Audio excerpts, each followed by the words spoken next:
नमस्कार। जजमेंट समझिए माला दीक्षित से कार्यक्रम में आपका स्वागत है। आज मैं आपके साथ चर्चा करूंगी सुप्रीम कोर्ट में प्रेसिडेंशियल रेफरेंस पर होने वाली सुप्रीम सुनवाई की, क्योंकि उस सुनवाई में वक्त की कसौटी पर राष्ट्रपति के अधिकार हैं।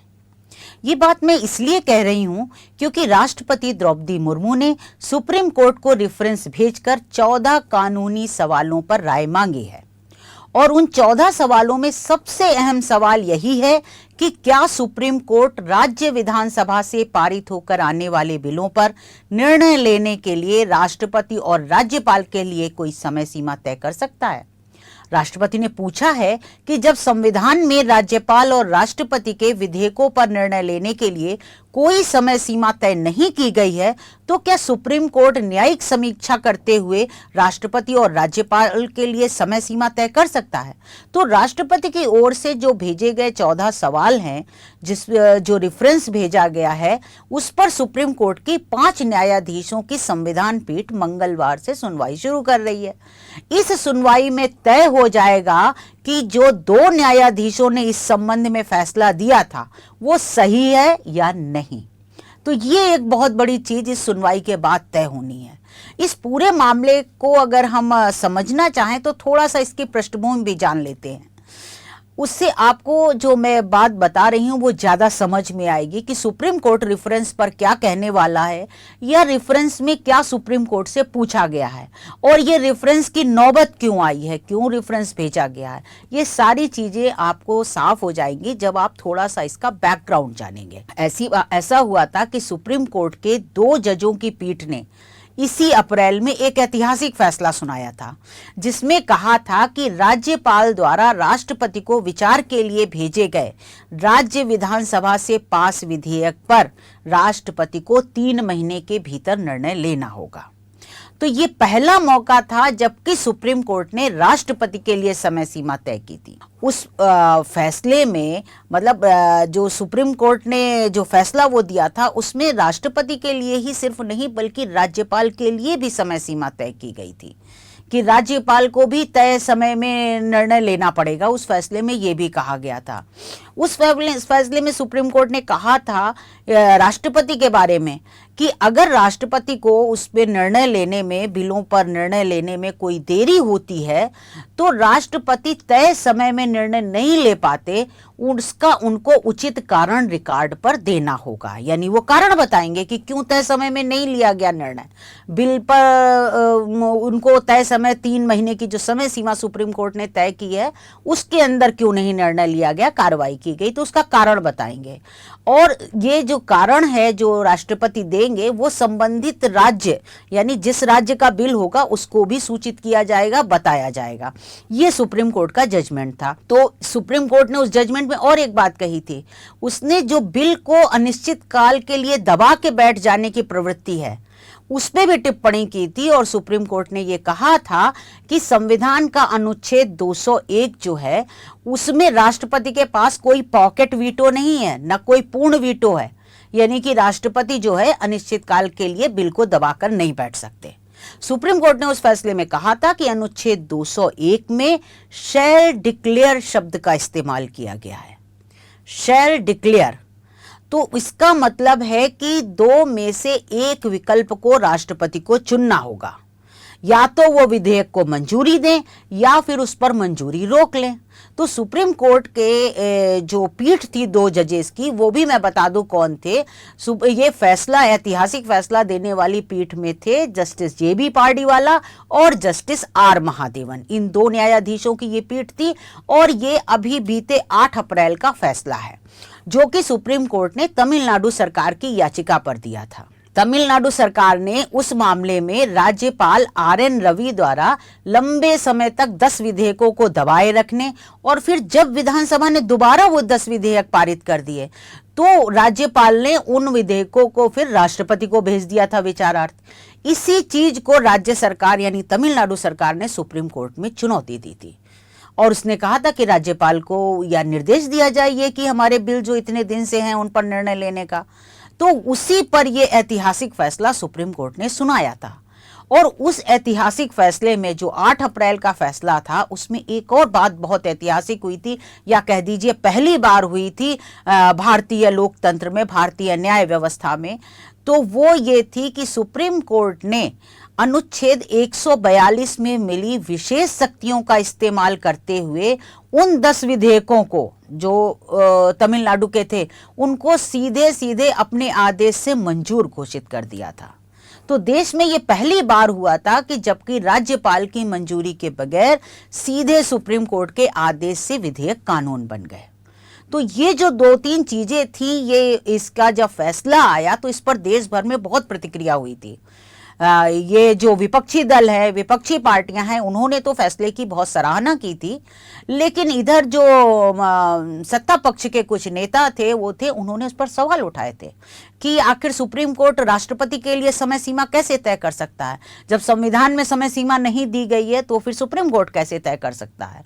तो इस पे बहुत सारी चर्चा हुई थी और उसी के बाद जो राष्ट्रपति द्रौपदी मुर्मू जी ने सुप्रीम कोर्ट को प्रेसिडेंशियल रेफरेंस भेज करके 14 कानूनी सवालों पर सुप्रीम कोर्ट से राय मांगी है।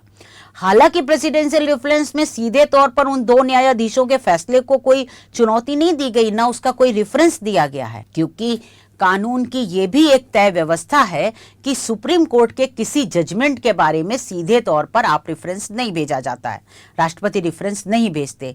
इसलिए उस रेफरेंस में सीधे तौर पे सुप्रीम कोर्ट के जजमेंट की बात नहीं कही गई है।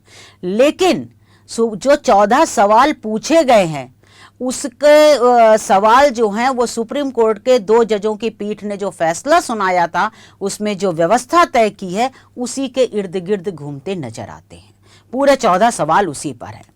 तो संविधान का अनुच्छेद 143 जो है वो राष्ट्रपति को सुप्रीम कोर्ट में रेफरेंस भेज करके सुप्रीम कोर्ट से कानूनी राय या संवैधानिक मुद्दों पर राय लेने का अधिकार देता है, और इसी अधिकार के तहत राष्ट्रपति ने सुप्रीम कोर्ट को ये रेफरेंस भेजा है, जिस पर सुप्रीम कोर्ट मंगलवार से सुनवाई करेगा। तो ये रेफरेंस पर हमेशा तय व्यवस्था है कि कम से कम 5 न्यायाधीशों की पीठ सुनवाई करती है, संविधान पीठ, ये नियम है।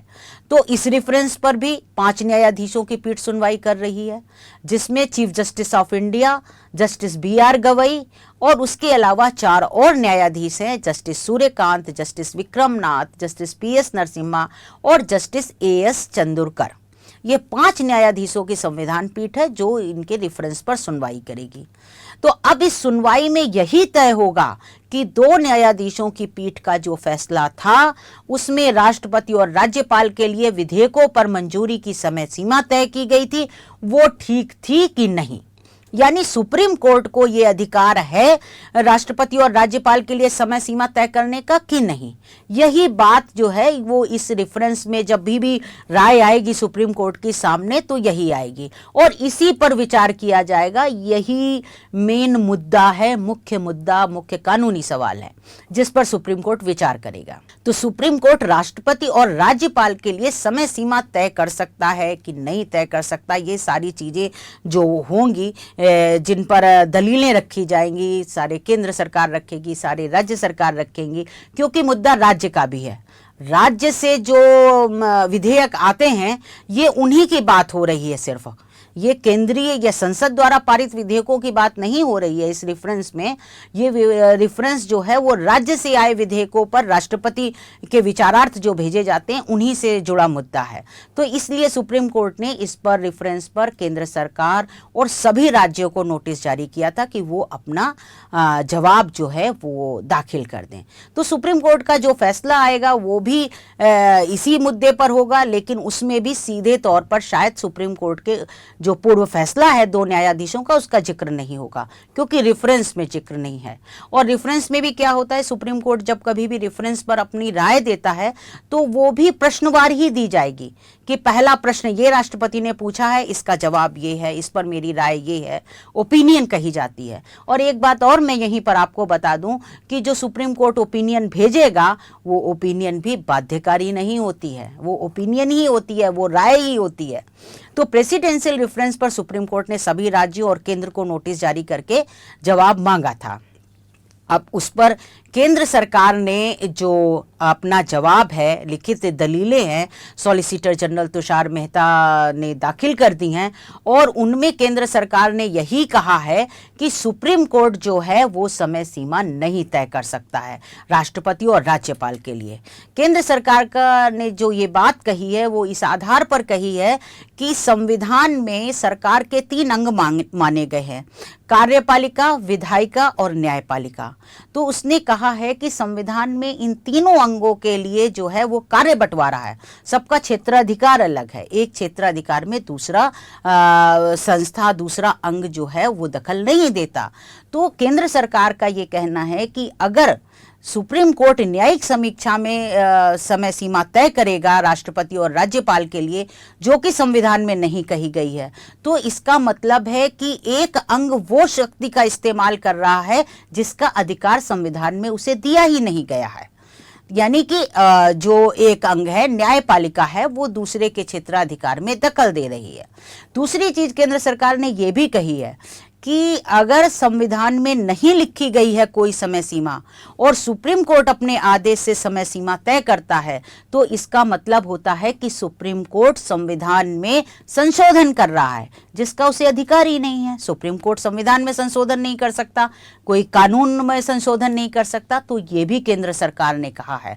केंद्र सरकार ने मुख्यतः यही कहा है कि जो न्यायिक समीक्षा का दायरा है सुप्रीम कोर्ट का, वो उस दायरे में रह करके कोई भी ये राष्ट्रपति के लिए या राज्यपाल के लिए विधेयकों पर समय सीमा तय नहीं कर सकता। और संविधान में ये जो समय सीमा नहीं बताई गई है, ये जानबूझकर नहीं बताई गई है, ये सोच समझ के नहीं बताई गई। संविधान में जहां समय सीमा बताई जानी थी वहां बताई गई है और इस क्षेत्र में नहीं बताई गई है, तो ये पर्पसली किया गया है। इसलिए सुप्रीम कोर्ट इसमें नहीं उसको तय करना चाहिए, ये कहा गया है। इस मामले में एक और महत्वपूर्ण चीज है, राज्य जो है, राज्यों को भी नोटिस भेजा गया था। तमिलनाडु ने और केरल ने प्रेसिडेंशियल रेफरेंस का सुप्रीम कोर्ट में विरोध किया है। दोनों राज्यों ने कहा है कि सुप्रीम कोर्ट को इस रेफरेंस पर विचार नहीं करना चाहिए और बिना कोई जवाब दिए ये रेफरेंस वापस कर देना चाहिए। उसने दोनों राज्यों ने रेफरेंस की मेंटेनेबिलिटी पर सवाल उठाया है। तो सुप्रीम कोर्ट ने उन्हें भरोसा भी दिलाया था। उन्होंने कहा था कि पहले हमारी दलीलें सुनी जाएं मेंटेनेबिलिटी पर। तो सुप्रीम कोर्ट ने उन्हें भरोसा दिलाया था कि सुनवाई की जब शुरुआत होगी तो सबसे पहले मेंटेनेबिलिटी का मुद्दा सुना जाएगा। तो सुप्रीम कोर्ट पहले जो है इसी पर विचार करेगा कि रेफरेंस सुनवाई योग्य है, विचार योग्य या नहीं है। तो अब ये जब सुनवाई शुरू होगी तो ये देखने वाली चीज होती है कि सुप्रीम कोर्ट क्या निर्णय लेता है, क्या तय करता है। लेकिन ये जरूर तय हो जाएगा, चाहे सुप्रीम कोर्ट ओपिनियन दे या सुप्रीम कोर्ट ओपिनियन ना दे, एक लाइन जरूर खींचेगी कि राष्ट्रपति और राज्यपाल के लिए विधेयकों पर निर्णय लेने की कोई समय सीमा होगी भविष्य में या नहीं होगी। ये बात इस मामले से जरूर तय हो जाएगी। तो अब देखना होगा कि क्या होता है कोर्ट में। आज बस इतना ही। अब प्रेसिडेंशियल रेफरेंस पे कोई भी चीज महत्वपूर्ण होगी तो मैं उससे आपको जरूर अवगत कराऊंगी। आप इस कार्यक्रम में मेरे साथ जुड़े रहे, इसके लिए धन्यवाद।